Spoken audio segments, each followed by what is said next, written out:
আমি আসলে আমার বাসা থেকে পালা বেরোইছি। এই যে আমি বলছিলাম না, মানে বাসা থেকে একটা অকারেন্স করে বেরিয়েছেন না, কি হয়েছে? পুলিশ খুঁজতেছে? আমি তো এইসবের ভিতরে নাই। আপনি এত কথা বলেন কেন?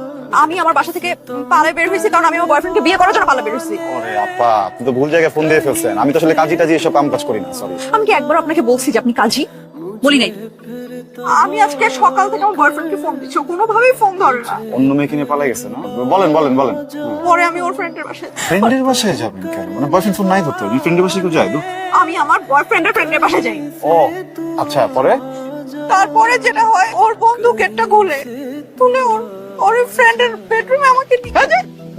ফাজিল কোথাকার বেয়াদব নষ্ট দুশ্চরিত্র মহিলা। আপনি এখানে আসছেন কেন? আপনি তো মানে আপনি অন্য কাউকে রাখেন। আমি একজন পুরুষ হয়ে এটা তো আমি মেনে নিব না আপু। আপনি তো এটা ভুল একটা কাজ করছেন। একজন বয়ফ্রেন্ড ব্যস্ত থাকতেই পারে, সে ফোনটা নাই ধরতে পারে, এই জন্য আপনি ডিরেক্টলি তার বন্ধুর সাথে বেডরুমে চলে যাবেন? আরে একটা কথা আমি শুনতে চাই না।